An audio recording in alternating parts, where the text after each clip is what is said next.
All right, ladies and gentlemen, welcome to Wednesday afternoon. And it doesn't even feel like a holiday week. I mean, with all the bad news that's going on in the world today, isn't really a time to celebrate. But if y'all getting on the grill, I ain't mad at you. Welcome to this edition of the MEAC More with your host, Chris Stevens, here on the HBCU Sports Podcast Network. Hopefully, you all are doing well out there.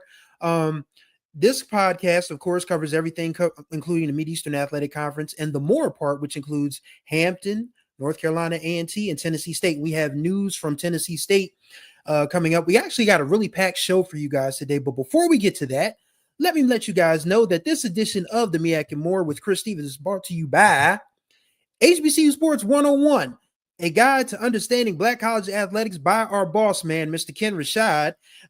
He's got a pretty good sale going on. You can go to his website, kenrashad.com, which I'll put in the chat for you lovely people.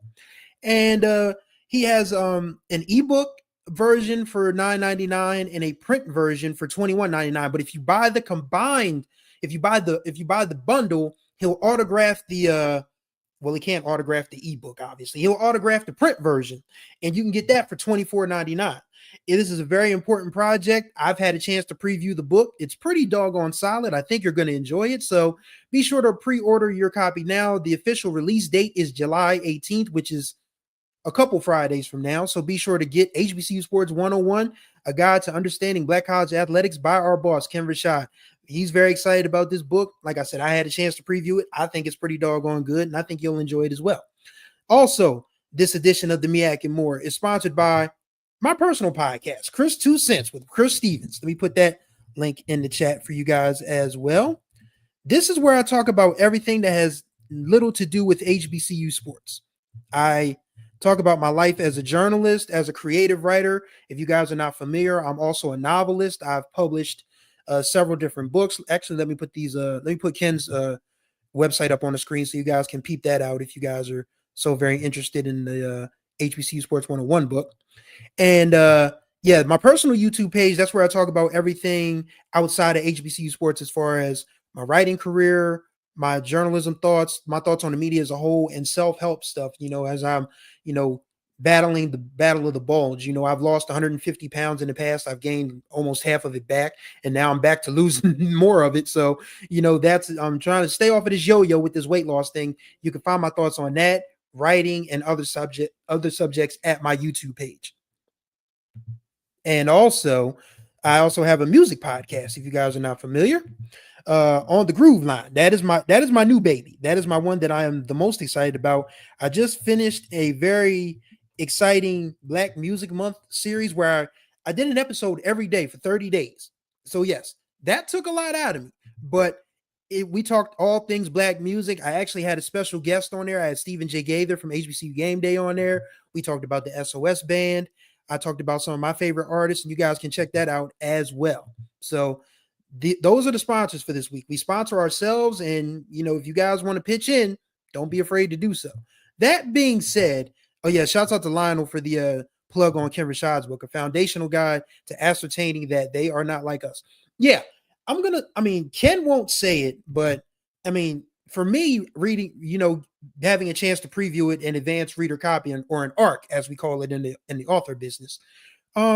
This is going to be for people who aren't familiar with HBCU sports. Those of us who know are going to read this book and say, yeah, we know this stuff. But it's still a very entertaining read. But it's going to be more so for the people who kind of sort of need to understand what they're walking into when they walk into the HBCU sports space.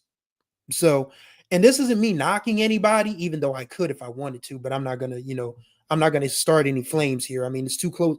We can't even have fireworks on the 4th of July. So I'm not even going to try to do that. But what Ken's book is trying to do is just educate people to why HBCU sports are important and why we need to treat it with the same care as we do everything else in Black culture. So I highly recommend you guys check out that book. Once again, he's got the bundle going on with the e-copy and the print copy that he's going to autograph for you. You won't be disappointed. It's $24.99 for the bundle. If you want the ebook alone, it's $9.99. If you want the print version, it's $21.99. But if you get the bundle of the two together, it's $24.99. So yes. All right. Now that we've gotten all the advertisements out of the way, it's been a busy week. Because of course, July 1st marks the beginning of a new fiscal year. We're now fiscal year 24 no, we're fiscal year 25-26. We just completed fiscal year 24-25, but this is fiscal year 25-26. And what that means is now with House versus NCAA becoming settled, that means now officially, without anybody being sued, without anybody getting hit with a show cause or the death penalty, NCAA institutions can officially pay their athletes now. And I want you guys to take a look at some stats that Ross Dellinger from Yahoo put together. And you guys are, that's not it. That is. Okay, so here's what, NIL spending has looked like, over the course of the year. January is upwards of $200 million, 215%. But from last 2020, from January 2024, it only rose 52% in February, 73% in March, 182% in April, 119% in May, and a whopping 824% increase in NIL payments in collectives from June 2024 to June 2025. So everybody was predicting that this was going to happen. So everybody knew that they were going to start lining up collective dollars to start paying these athletes, whether they coming in, they're staying. It's a lot going on, man. And look at the numbers that athletes are going to receive in revenue sharing. Revenue sharing is the biggest thing right now. So here's what we have. So this is a chart once again that Ross Dellinger from Yahoo Sports put out. This goes from when NIL first started becoming a thing, 21-22. It was $918 million. Then 2023 it jumped to 1.14 billion. Last year it was 1.17 billion. This year it's 2.26 billion, excuse me. Next year is scheduled to be 2.75 billion. By the time we get to near the end of the decade, 2028, 2029, there's expected to be $315 billion worth of NIL and collective spending and revenue sharing and all of that stuff. That is a lot of money. And that is why the business of college athletics is something that HBCUs really need to take stock of as we enter this brand new landscape. It was a lawless land before. Now the laws are kind of sort of, they're in place, but how many of these PWIs and these power fours are going to stick to a $20.5 million NIL cap? I don't see that happening, quite honestly. So it's a lot going. Shouts out to WSSU Ram Nation. Yeah, looking good down there at D2. I think, hey. I think that's something our schools really need to start thinking about, man. Nobody at the Division I level is going to want to hear it, but it's something that we kind of sort of have to be very, very realistic about, because that's a lot of money. We're talking about, the cap. The cap for what a school can spend in NIL and, what's the word I'm looking for here? Is killing me. Not revenue and payments. Yeah, payments. That's one of the words I'm looking for. There's another one. But yes. Compensation. Yes, compensation, excuse me. So yes. So the cap is $20.5 million in compensation for each school. $20.5 million is a good day. It is a good year for most HBCUs in terms of sports revenue. The stuff that the stuff that you take home, because the gross is something else. The gross looks nice, but when you take into account everything you got to pay for, then you're left with the net. Those of us who have worked all of our lives, we know that very well. That gross paycheck looks very, very good. But then you start looking at, city tax, state tax, federal tax, FICA. Yeah, that's where my money's going. Oh, okay. Yeah. So yeah, there's a lot of decisions that HBCUs at the Division I level really need to think about. Really need to think about it, because at this point in the game, I just don't see it reasonable to try to compete with state schools like Alabama and Tennessee Knoxville and Georgia and North Carolina State and Duke and Maryland, or Jared Hoffman would kill me. So Maryland, So Maryland, yeah. I mean, Delaware State, I had to rep today. We having a hard time competing with the University of Delaware, and they just moved up to Conference USA. So I mean, in Conference USA, they ain't sending nobody to the bowl invitational series championship, whatever the hell they calling it. I mean, ain't nobody from Conference USA competing for a national championship. But DSU and UD are worlds apart. Worlds apart. I mean, we literally just had our president, Dr. Tony Allen, tell the Delaware State Legislature that we can't keep on with the athletic facilities that we have. And the legislature's like, well, we ain't got it.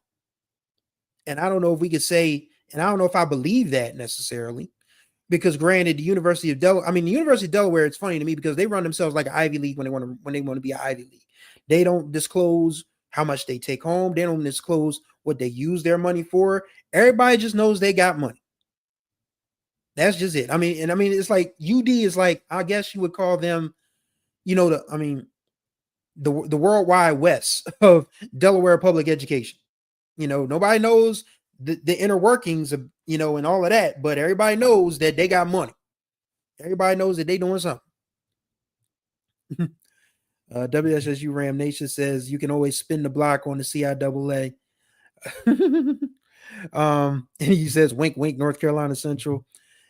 Donnie Page. Now, this I would love to hear. If you have a new D1 HBCU conference, I would love to know where you think that's coming from and what schools are going to be in it, because I don't know if that's going to happen or not. But and Adrian Crook said they lying. Louisiana just popped us off a few $100 million. Well, see, here's the thing. I believe that Louisiana has money because Louisiana is a little more insulated. I mean, they take care of their own very well. Delaware doesn't take care of its own very well. I can tell you that from experience. And also, don't forget that Delaware is the home of the 46th president of the United States. And who hates the 46th president of the United States more than anybody else? The 45th and the 47th. Like, this was a dude who couldn't even be bothered to say nice things about the man when he was diagnosed with prostate cancer. So if you think that, the orange guy is going to give Delaware the funding that has always been ours, yeah. So I mean, I could believe the state legislature when they say they ain't got it for Del State, but I believe that UD gets their money from other sources. They just don't disclose where. That's just my personal opinion. But he said they upgrading and building like crazy. Yeah, man. Shouts out to Louisiana, man. Shouts out to Southern and Grambling. Get it how you live. Get that money. Because Lord knows we all need it. I don't think all HBCUs are going back to D2, Donnie. I just don't think that all of them should stay D1. Like, I can tell you right now, as a Delaware State alum, it would not hurt my feelings if we went back to the CIAA. It wouldn't. As much as I love the idea of competing for NCAA Division I championships, I would love to see us back in the NCAA tournament one more time. Oh man, I forgot my prop. I'll save that for another day. But the last time we made the NCAA tournament in men's basketball was 2005. I was a student reporter. I still have a copy of the newspaper. I would go get it, but I'm not going to get up because I'm too lazy to do it, and I don't need to run the show back. But yeah. Lawrence Q says Valley. There are a few HBCUs in the SWAC and the MEAC that really need to think long and hard about this whole Division I thing, because the money just is not there. It is not there. It is not there. And that's why when I wrote the column earlier this week, actually it was out yesterday. You guys can go to hbcusports.com and look for my column about how HBCUs can compete in this new pay the players landscape. It's going to be hard. It's going to be hard. You're going to need collectives, and you are going to need your alumni to give. And Ken Rashad said this last week when we were doing the roundtable. Well, 2 weeks ago when we did the roundtable.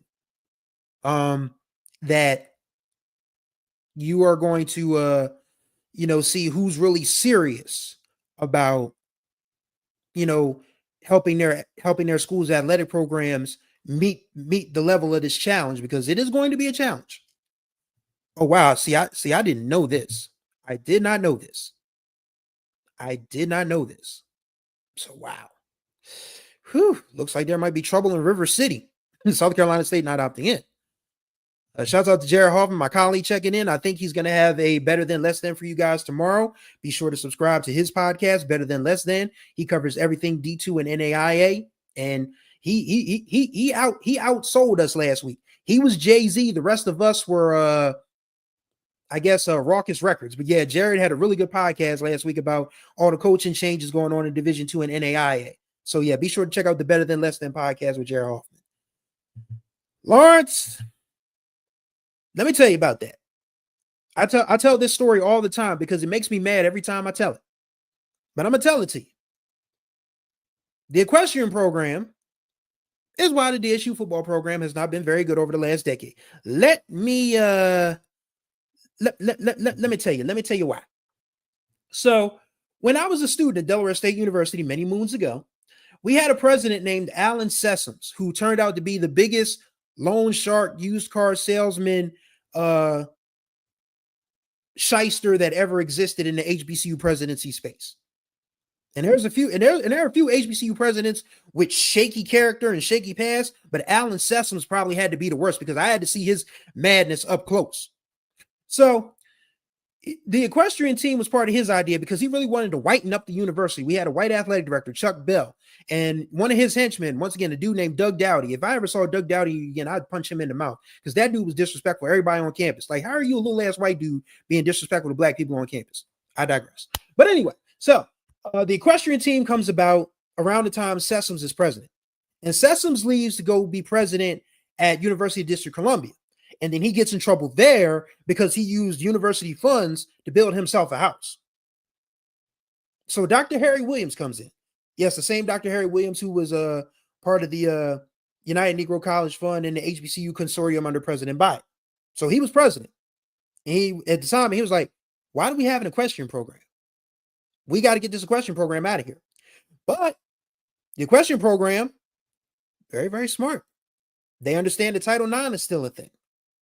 So they sued under Title IX protections to keep the program from being discontinued.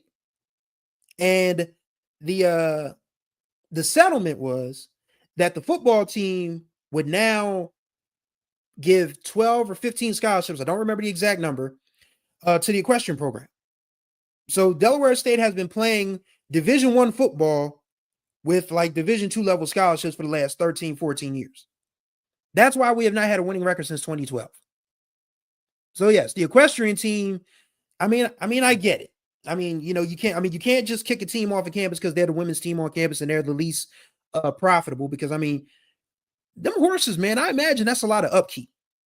You got to feed them, you got to clean up after them. Because we talk about how bad dog do is. You ever accidentally stepped into some horse? Long story, but yeah. But horses, you gotta clean up after them. You gotta eat. You gotta feed them. And I'm quite sure they got a different set of veterinarians than your garden variety house dog or house cat. So the equestrian program is pretty doggone expensive.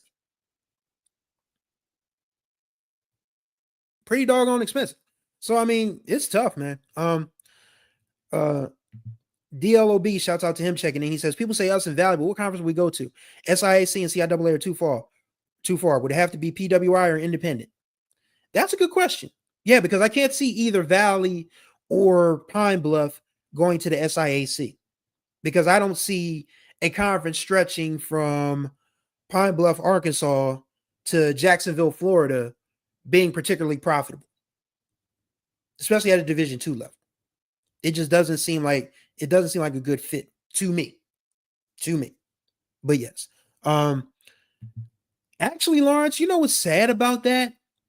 I had high hopes for the Delaware State women's lacrosse team. I actually did a story on them a couple of years ago after the incident in Georgia when they got pulled over and harassed by the cops. And, I thought that they were turning a corner. Then it turns out the coach at the time was running like a Nazi boot camp. And she ended up getting fired last year. So I was like, I don't know, man. The lacrosse program has not had a winning record. They have not won more than 2 matches in the entire history of the program. And the program's been around for over a decade.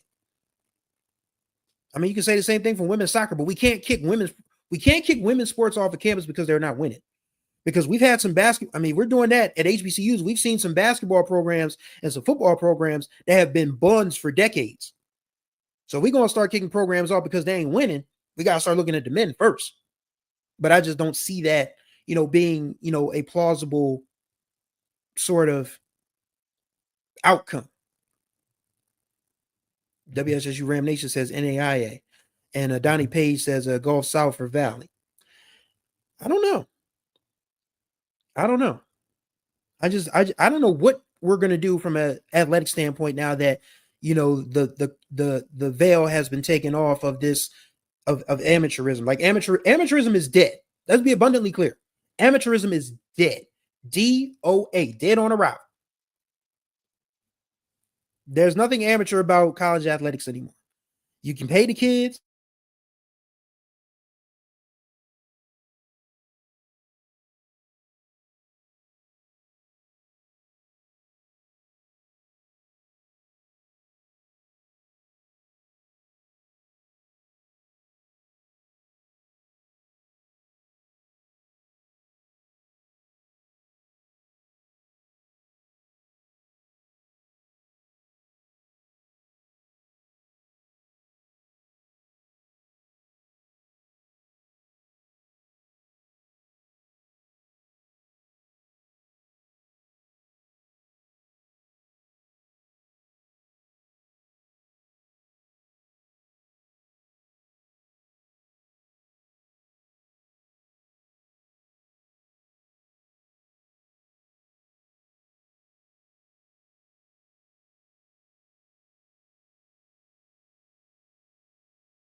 I hate Comcast with everything in me. I promise. I hate Comcast. I pay too much money. Too much money. Oh my God. Now I got to find. Do you know how crazy it is? I got to go back and upload the same damn um what's the word I'm looking for here?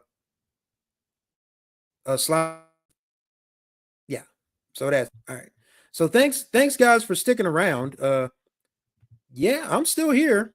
Um Ezra Kelly, I'm not sure I agree with that because I don't know if Valley has the same sort of success level handy. Oh wow, wait, that's a different topic. But yes, sorry y'all. Like this is crazy. Like I I'm not gonna tell y'all how much I pay Comcast Xfinity every month, but I can tell you it's too doggone much for this nonsense. That much I can promise you. Yep, there's our other topic. I'm gonna have to save that for later. Um, there's one more thing.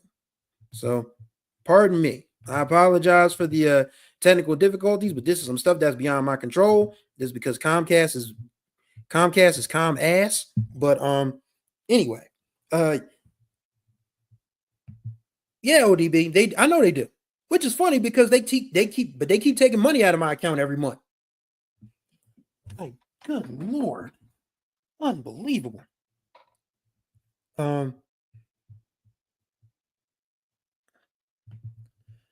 all right, so before we left off, yes, we were talking about you know the potential ramifications of NIL stuff and the house settlement and what schools should drop down to D2, which schools should drop down to NAIA. Um, yeah, yeah, Jared, and yes, Xfinity count your days. I pay way too much money for this nonsense, but I just don't know. Yeah, I think I definitely agree with this with WSSU Ram Nation because Valley they're too far away from the SIAC. They're too far away from the CIAA, but not close enough to the SIAC. Because the school closest to the SIAC is closest SIA school is Miles, isn't it? I do believe it's Miles. So you gotta figure in, that that's still a probably 2, 3, 400 mile trip. And then you start talking about going into Georgia and South Carolina and Florida and all those places. Hold on, man. Why are we in it? We know we bad. We don't need to rehash why we're bad. Honestly, the MEAC was hoping we would stay because there was a brief point in time when we were flirting with the NEC. Matter of fact, I think we're still flirting with the NEC. Don't quote me on that. But um ODB brings up a great point. If enough HBCUs drop down to D2, you can create a new conference. You certainly could, but I don't know if that's going to be in the best interest of the schools who want to stay Division One. Because even if you get an amalgamation of SWAC schools and MEAC schools to drop down to D2, then there's still going to be some schools at the D1 and the D1 level that are like, all right, what are we supposed to do? Because it ain't like because it's not like we can just form what's left of the SWAC and what's left of the MEAC and make a super conference. Because there's still going to be the travel issue. Still going to be the travel issue. Also, as long as ESPN is paying $2 million for the Celebration Bowl, each conference gets $1 million. As long as ESPN is still paying out the wazoo for that, the MEAC and SWAC are still going to be where they are. That's really what it breaks down to. Ezra Kelly says if Valley can handle the SWAC footprint as far as travel, they can handle the SIAC. Who says they're handling the SWAC very well? I'll tell you this right now. I don't think giving away a home game to play Florida A&M in Atlanta is a very good idea. I can tell you that much. I reached out to Valley's sports information department. Didn't hear anything back, by the way. one of these days I think on my personal podcast, I'm going to talk about how hard it is to be a sports writer in the 21st century with respect to communications. But that's another story for another day. But yeah, I don't know why Valley just willingly gave up a home game to play Florida A&M in Atlanta. That I don't understand. So I don't know if they're really handling the travel situation all that well, if they're going to do stuff like that. Um, Lionel Williams said, "Could you have division so the travel issue could be mitigated?" Possibly, possibly. I mean, but there's going to be a point in time when the schools that are the furthermost east are still going to be annoyed. Like, can you imagine if Edward Waters went to go play Valley like 2-3 years in a row and Valley never came to Jacksonville? They'd be irritated, and rightfully so, and rightfully so. So maybe you could do divisions in that way, but I just don't know how it works out in the long run, because yes, it is. Yes. Thanks, WSSU Ram Nation. Let's get back to MEAC business, to the MEAC side of this. But as far as what the MEAC is going to do, I don't know. I mean, you got 8-member schools, only 6 of which play football. So you got to figure something out. I mean, how long can the Celebration Bowl keep this conference together? I don't know. I don't know what that looks like, but hopefully at some point, you know, we figure out if I hope Commissioner Stills and the chancellors and the presidents and the board, they have a plan in place, because this is a brand new sort of terrain that we're dealing with. It's something that we have not really had a chance to discuss in full. So I don't know what the plan. I mean, I'm not in the room. I am not in the room. I would love to be, but I'm not in the room. But I think those folks have a better idea of what's going on than most of us do. Well, Christopher Deuce, I hate to be the bearer of bad news, but the SWAC page is off this week. Yeah, we're going to be taking a break for 4th of July weekend. So Ken Rashad and Kendrick Marshall will be off with the SWAC page, so there will not be a SWAC page this week. So you're probably going to have to catch the SWAC page next week. Sorry. I mean, hey, we got to have a vacation time too. WSSU Ram Nation brings up a great point. Dennis Thomas saved the MEAC with the Celebration Bowl. I ain't gonna lie to you. I hated the Celebration Bowl at first. I thought it was a terrible idea. But then when I saw the money rolling in, I saw the love that was being bestowed upon our MEAC and SWAC institutions by ESPN and ABC. I was like, all right, I can live with it. That's fine. I would still much rather try and go for an FCS title, but when you realize that FCS title comes with a cost, because schools literally lose money playing in the FCS playoffs. So why lose money? So I get it. Yeah, I mean, it was not a popular decision in the MEAC, but again, it did save the conference, because we got 6 football playing schools, and they all got something to play for. I know people want a MEAC championship game for football, but the only question is, how do you decide that? That is my only question. Like, yeah, you could possibly pick the top 2 teams and have them play in a championship game somewhere, but I don't know. The MEAC footprint is too big, and their game attendance is too small. Yeah, it goes from Dover, Delaware to Orangeburg, South Carolina. Then again, once upon a time, it went from Dover, Delaware to Tallahassee, Florida. Or maybe Daytona Beach. I mean, they're both on that like Florida panhandle. Maybe one's a little further south than the other. I don't know. But yeah, the MEAC went from Dover, Delaware to the Florida panhandle at one point in time. So, I mean, I don't think that's really that much of an issue. But, to put a bow on this so we can get to these other topics, so I can get out of here and not really lose my cool because Xfinity just stopped my show for 10 minutes. But yeah, this NIL thing is going to be really in this new world of NIL, athlete compensation. It's a whole new world. And our schools in the MEAC have to figure out how they're going to survive this, because Lord have mercy. I mean, if it's true that South Carolina State and North Carolina Central aren't opting in, then the MEAC really has to figure out what they're going to do moving forward, because it doesn't look good. It doesn't look good. But Let's see. Jared Hoffman, I like his suggestion always. He said, have the MEAC champion play whoever has the best record between North Carolina, A&T, Tennessee State, and Hampton. I like that idea. Only thing is, that wouldn't have worked out this year because Tennessee State went to the playoffs. That's the only thing. I mean, but if there's a year where A&T, Hampton, and Tennessee State finish like 7-4, 8-3, but don't get a playoff spot, then yeah, I think that'd be a really good idea. But the question is, would they be up for it? That's the key. That is the key. All right. So speaking of Tennessee State, we have a late coaching change on the basketball front.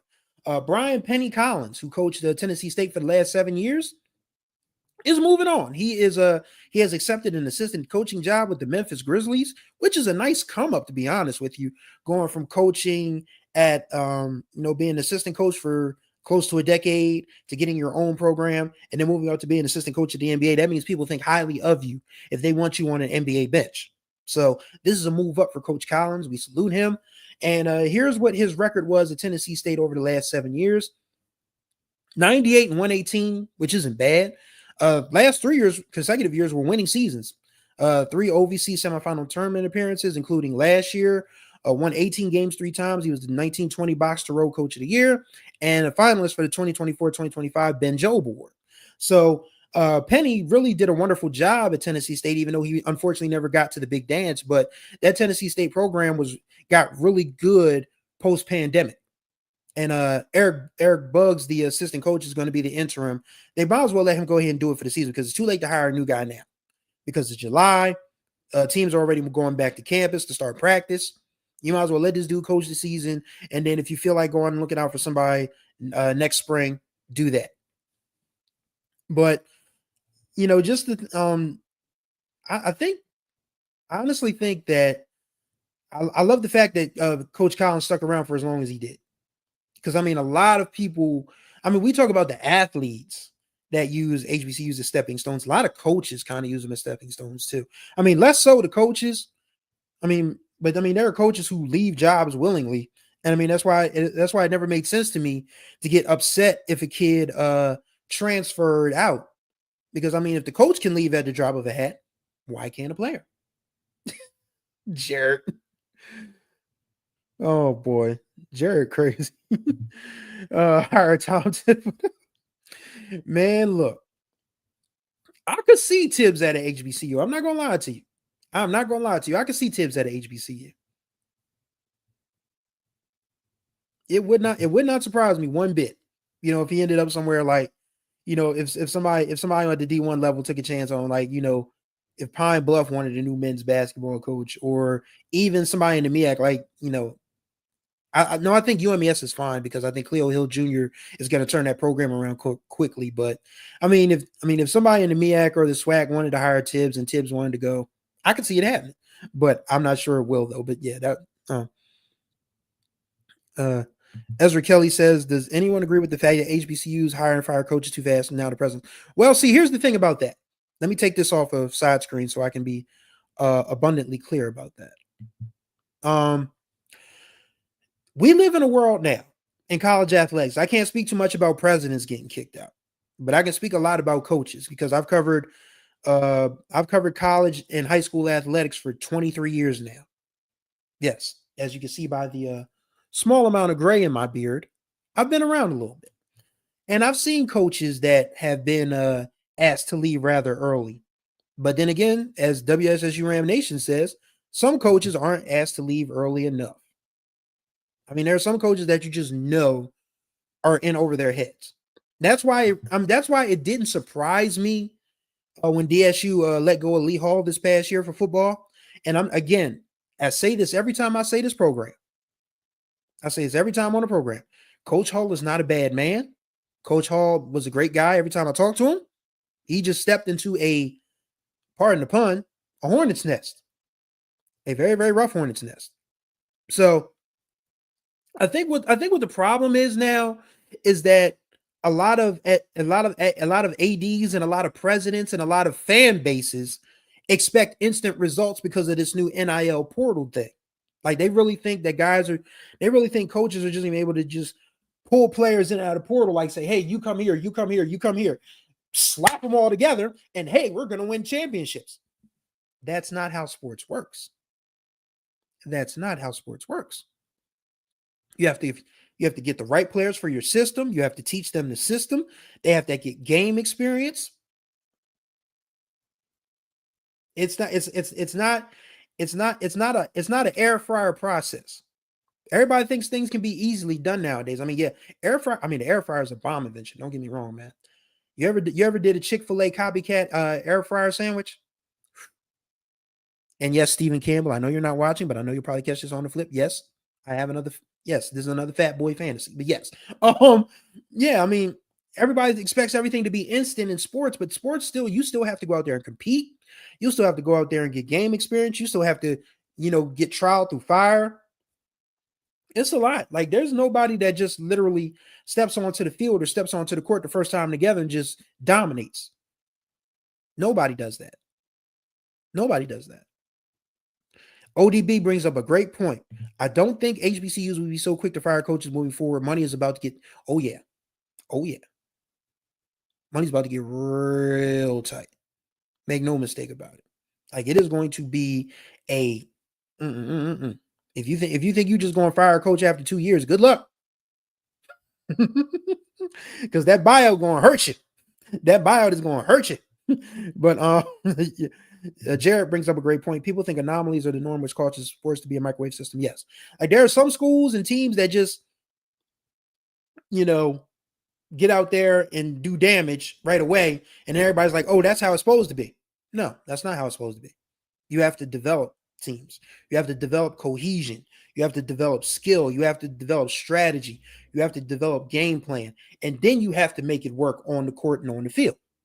You can't just throw the best talent that you think you got out there and say, oh, we should win this game. That's how many a quote unquote great team has lost a lot of stuff. Stunner Nuke brings up a great point. Contract plays a part also. So yes. Lionel Williams says now that it's free agency for players, now colleges have to compete for students, which means it's harder to get and retain them. And now this phase of college athletics where programs are getting their hustle on. Yeah, that's a lot. It's a lot. And WSSU Ram Nation said just had to get tighter contracts. I mean, the contracts, they aren't exactly, loosey goosey as far as I know. I mean, you still got to, I think DSU is still paying Coach Rod Milstead, and I know they're still paying Coach Lee Hall for crying out loud. So, I mean, they better hope Coach Jack work, because if that don't work, they ain't gonna be paying 3 coaches. And I'm quite sure Coach Jack ain't come cheap. So they better hope this works. They better. Lawrence asks, what do you think the perfect schedule for MEAC football with 6 members? Well, that's interesting because now, you got 5 games against conference opponents. That's real. Ain't really too much you can say about that. It's just, who we got this week. Okay, put the ball down. It's really that simple. Now that the FCS competition committee has mandated that teams can play 12 games every year, like it used to be every other year, every 2 years. I can't remember now. A 12-game schedule is a part of the FCS program. So now you can get more non-conference games in. Now, only reason non-conference games still count is because maybe if you don't win the MEAC, but if you are like 9-3 or 8-4, and you beat like a Coastal or a Big South OVC or a Patriot or an NEC that adds up, then yeah, maybe you could sneak into the FCS tournament. But I really don't see what the MEAC can do outside of expansion. And we know expansion is just gonna, expansion is just not gonna happen. I don't see it. Not with the way college athletics is going right now. And yeah, Stutter New brings up a great point too. Your name does not mean that you should win either. Does not mean that you should win either. The yesteryears, yeah. Listen, I can tell you from personal experience that the Delaware State men's basketball team that won the MEAC in 2005, it looked like it was about to be a dynasty run, because the main players on that team were sophomores and freshmen. Ask me how many times they won the MEAC after 2005. Any guesses? Anybody?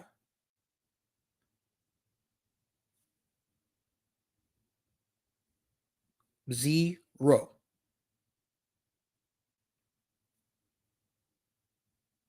So I mean, you still got to show up and play. You still got to win. You still got yeah, thanks, Jared. Yes. Didn't happen after 2005. In 2005 was kind of like the surprise year, but 2006 and 2007, Delaware State men's basketball was the favorite. And they lost in the championship game every year. They lost to a Hampton team that played 4 games in 4 nights. Why we didn't run them off the floor is a mystery to me. In 2007, Florida A&M, and that was the last time Florida A&M was good in men's basketball. So Florida A&M, you should be saying thank you to Delaware State, because off of us, that was the last time y'all made the NCAA tournament. You're welcome. But yeah, I mean, the name doesn't mean anything. You still got to go there and compete. And if you don't compete, you don't win. It's really that simple. Take Fayetteville State. Fayetteville State does not want to come up, and I don't blame them, because if it's $4 million to come up to FCS now, stay at D2, save your money, and save your institution. I mean, we see what's going on with St. Augustine's. Save your money, which is funny because I noticed that the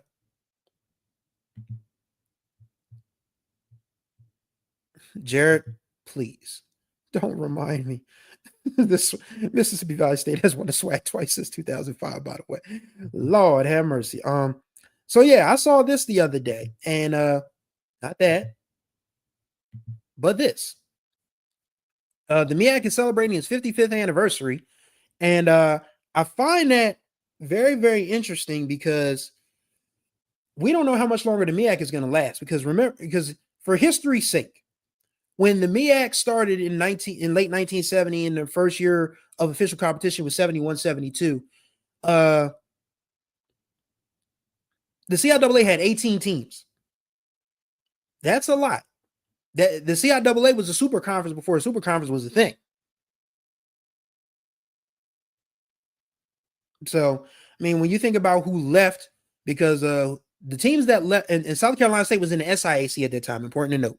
So the teams that were instrumental in the formation of the MEAC: Morgan, Delaware State, UMES, which was Maryland State at the time.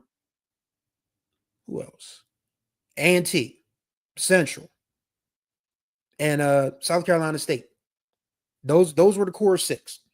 Coppin State didn't come along until 1985, 86-ish, somewhere around that time. But yeah,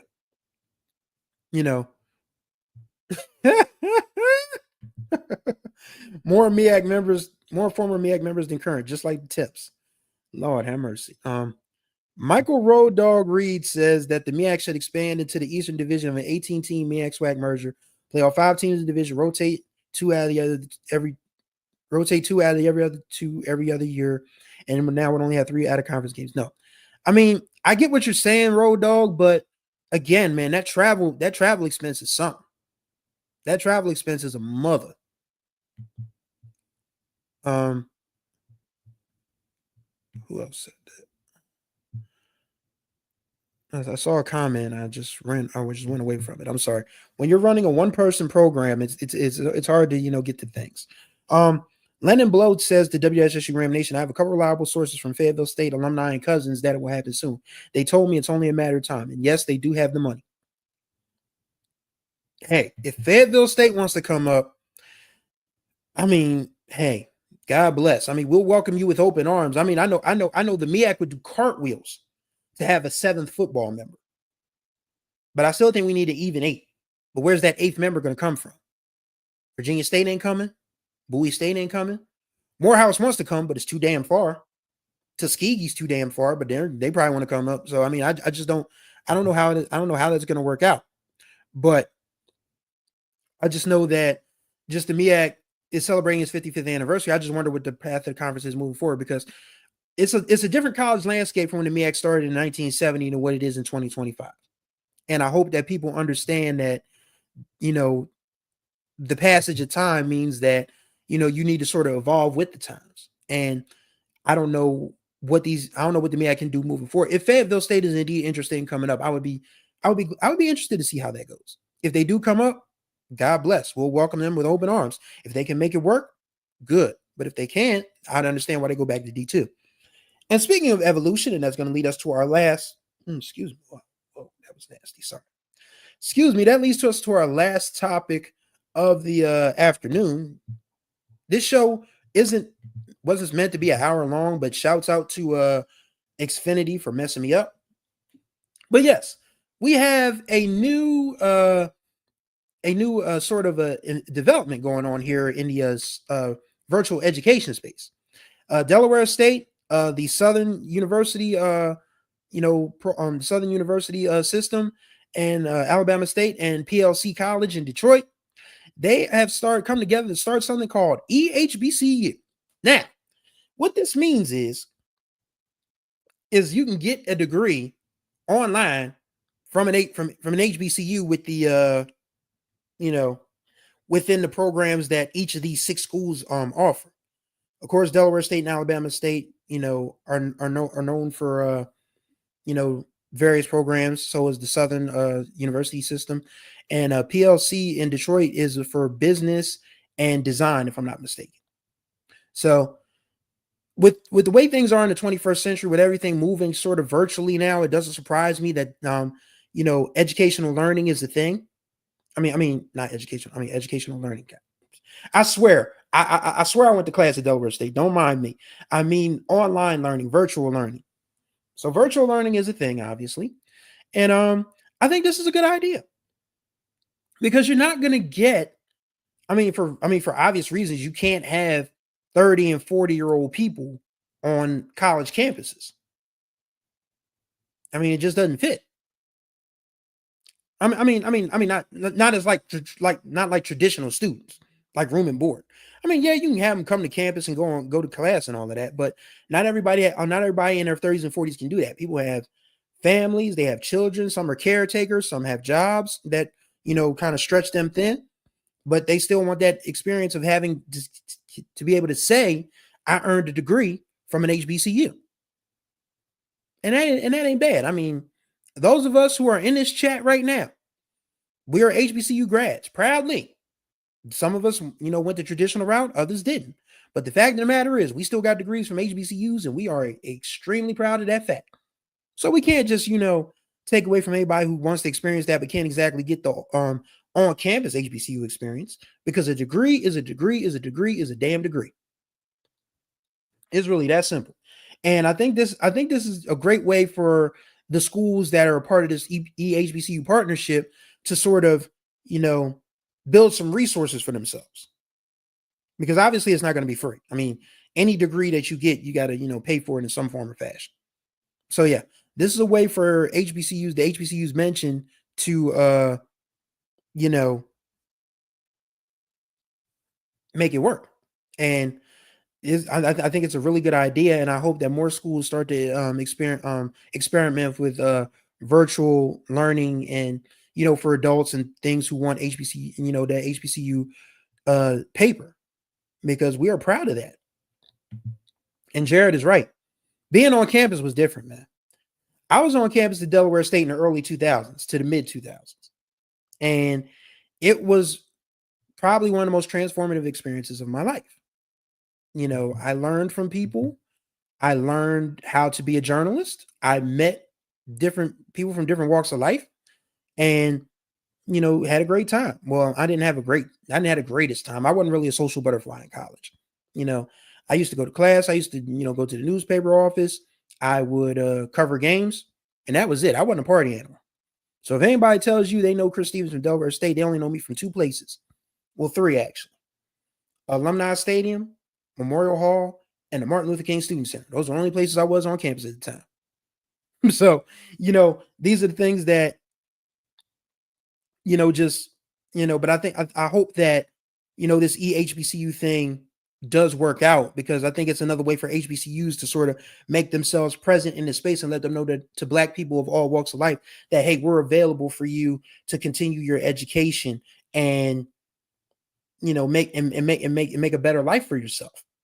And even for traditional, like high school students, even if they can't make it on campus, or whether it be for financial reasons or personal reasons or even for disability reasons or things of that nature, even though all HBCUs should be ADA compliant at this point. We've had plenty of years to do so. But yes, just anybody that wants the HBCU degree, you should be able to get it if they want it. And I think EHBCU is a great step in the right direction. So after Xfinity tried to, stop the show, turns out we had a really great show today. So with that in mind, I want to thank y'all for tuning in. Once again, I want to remind y'all to go get Ken Rashad's book, HBCU Sports 101, A Guide to Understanding Black College Athletics. You can go to his website, kenrashad.com. You can get the ebook for $9.99. You can get the print version for $21.99. Or if you get the $24.99 bundle, you can get the ebook and Ken will send you a signed copy of the print version. And once again, we also have the second annual HBCU Sports Awards coming up. That'll be Saturday, July 26th, which is 3 weekends from now. We got tons of nominations coming in. We'll be announcing the nominees, the official nominees at a later date, probably in the next couple of weeks or so. So y'all stay tuned for that. And just support the HBCU Sports Awards. If you want to, anybody that wants to sponsor an award or sponsor the event, you can hit up Ken Rashad at krashad@hbcusports.com or staff at hbcusports.com. We're always checking that. And support us that way. So thank y'all for watching. Again, also don't forget to subscribe to this channel, become a level 1 or level 2 member for the neat and tidy sum of $4.99 a month. You can get all the HBCU sports news that's fit to broadcast. You can follow us on social media. We're on the Musty app. We're on TikTok. We're on Threads. We're on Instagram. We're on Facebook. We're on Blue Sky. Blue Sky is a much better place to live, by the way. Follow us there. Don't forget, if you want to donate, you could go through the Zelle app, donate at hbcusports.com, or you can go directly to the website, hbcusports.com/donate, and deliver there.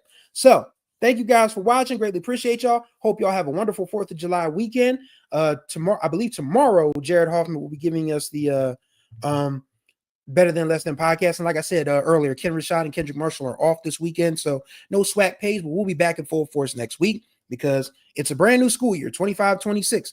And that means brand new school year means brand new HBCU sports news. So we'll be ready to give it to y'all. So until the next time we speak, y'all take care of yourselves and each other. We gone.